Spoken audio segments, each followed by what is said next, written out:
was to become a member of the Military Order of the Purple Heart, Chapter 717, here in Palm Beach.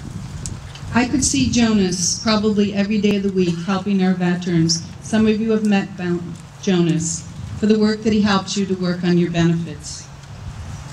When Jonas left us, he took care of his last wish, and that was that he gave everything that he owned back to the veterans in the chapter that he was a member of.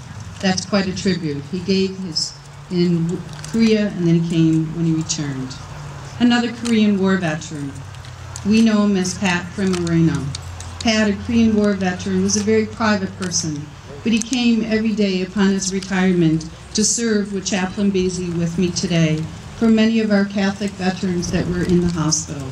He saw at least 30 to more veterans every single day. If his work wasn't needed there, he then went to social work. He was honored for his 15,000 hours of volunteer service and also received the Extraordinary Volunteer Award that was given to him, the Calidus Management RSV Volunteer Award. Recently, some of you have read about a veteran that was a health tech at the VA who died in 2010. He was recognized in the Palm Beach Post on May 10th. Ray Thompson, a Vietnam veteran who we just honored, who was gravely wounded in 1969, where he was an Army radio operator. He was 21 years old at the time. He came back and he gave back to his Vietnam veterans as the local chapter secretary. And lastly, I'd like to honor Mr. Stephen Brown, who passed away in our hospice unit. He came back, returned after taking off his uniform, and he served for 25 years as the Palm Beach County Sheriff's Office. He was a sergeant in the Air Force, and from August 1966 to June 1970, he served in Vietnam. This year, the nation marked the 10th anniversary of the beginning of combat operations in Iraq, where nearly 4,500 service members have given their ultimate sacrifice. Ladies and gentlemen, family members, brothers and sisters that are with me, let's also pray for the return of those who are still serving. My parents, both World War II veterans who served in the Marines and the Army Corps, shared with me a message that they want me to share with you today. A veteran, whether active duty, retired, or National Guard or Reserve, is someone who at one point in their life wrote a blank check made payable to the United States of America for an amount of up to and including my life. Today, it is an honor to recognize all of our heroes, and for the heroes that are in this room, when you, in this celebration today, remember to tell your story. It is your story that is our freedom. Thank you. He's the director of the VA Medical Center in Miami.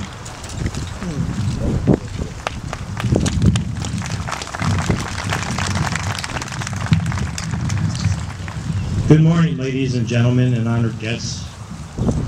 It's a great honor and privilege to join you on these hallowed grounds as we pay tribute to the men and women who made the ultimate sacrifice to preserve our nation and our freedom. The Greek philosopher Thucydides once said, "The bravest are surely those who have the clearest vision of what is before them, glory and danger alike, and yet, notwithstanding, go out to meet it." Since the first shots at Lexington and Concord were fired and our Revolutionary War began, American men and women have been answering the nation's call to duty, while their families and loved ones also serve through their support and sacrifice. Millions of Americans have fought and died on battlefields here and abroad to defend our freedoms and way of life. Today our troops continue to make the ultimate sacrifices, and even as we lose troops, more Americans step forward to say, "I'm ready to serve." They follow in the footsteps of generations of fine Americans. Today, the 2,500 men and women at the Bruce W. Carter VA Medical Center, Miami-Dade Healthcare System, and 800 of those who are veterans themselves, strive daily to provide exceptional health care for veterans and their caregivers. We stand ready to help for medical, surgical, mental health, and extended care needs. It is an honor and a privilege for us to serve veterans. If you know of any veterans in distress or in need of assistance, help us help them.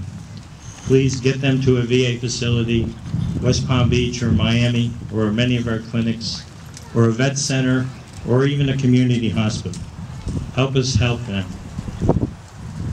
My remaining words are not my own, but those of Mrs. L.J. Taylor, National President of the Women's Relief Corps, Auxiliary to the Grand Army of the Republic, written March 15, 1903. These words, for me, truly reflect our purpose here today. Memorial Day, the day of sad, sweet memories, most sacred day of all the year, the one day set aside to cover with spring's choicest blossoms the grassy mounds of our soldier dead, who willingly gave their lives that we might enjoy the blessings of a free country. They come not back, but rest where they won their imperishable laurels. It is our mission of love to perpetuate their memory, and as we cover them with the beautiful flowers, may the perfume that arises from the mute messengers of love and sympathy purify our own hearts and help us to make the lives of those who are yet with us bright with the sunshine of sympathy and human kindness. Do not forget the thousands of brave men and women who sleep in unknown and unmarked graves where no blossoms can be placed. But let every corps prepare a loving tribute for our unknown dead. Scatter flowers upon the water in remembrance of those who sleep beneath the ocean's waves, the billows their winding sheet. Call the children from far and near to assist in those sacred ceremonies and teach them that this day is the nation's holy day, sacred to the memory of her fallen defenders. When May is called the flowers for the summer waiting long, and the breath of early roses woos the hedges into song, comes the throb of marital music and banners in the street, and the marching of the millions bearing garlands fair and sweet. 'Tis the Sabbath of the nation, 'tis the floral feast of May. In remembrance of our heroes, we keep Memorial Day. Thank you. Next, we're going to have Gary Hodges sing God Bless America. God bless America, land that I love. Stand beside her and guide her through the night with the light from above. From the mountains to the prairies, to the ocean white with foam. God bless America, my home sweet home. God bless America, my home sweet home. All right, next we're going to have Congressman Ted Deutsch say a few words. Congressman Deutsch is now the representative from the U.S. 21st District, which actually includes the cemetery here. And Ted's really a proponent of Veterans Affairs. He pretty much monthly holds a Veterans Awareness meeting, and he has a spot in his heart for veterans because his father served during World War II at the Battle of the Bulge. First, it's awe-inspiring and incredibly humbling to join with you on Memorial Day, and before doing anything else, to the families of those who gave their lives in defense of this country, and to all of the men and women who join us here today, who are our veterans and who have served our country so bravely. To all of you from this member of Congress and on behalf of all of us who are so privileged to be able to hold public office, thank you for everything that you've done to make this country great and to give us the opportunities and the freedoms that we enjoy today.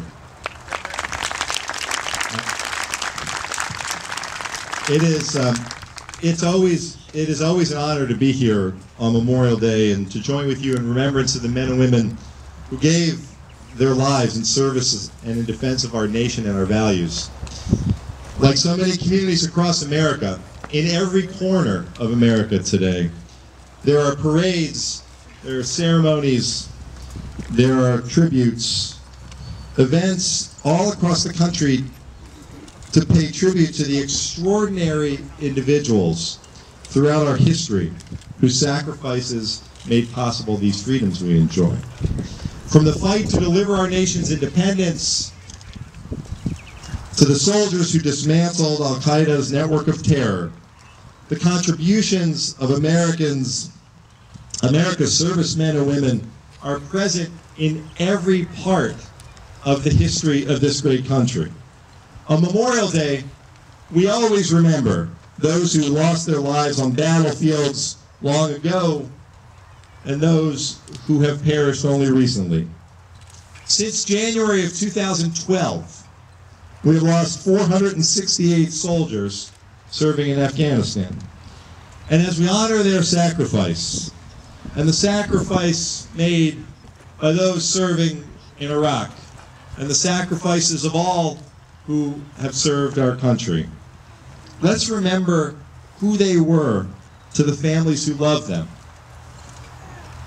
Abroad, when they fell, they were soldiers, sailors, they were Marines, they were pilots, they were members of the Special Forces. But here at home, they were mothers and fathers, and brothers and sisters. They were our sons and daughters. On this Memorial Day, we must also not forget the extraordinary burden placed on those soldiers who have returned home. Indeed, since January of 2012, 390 soldiers who made it home from the battlefield safely,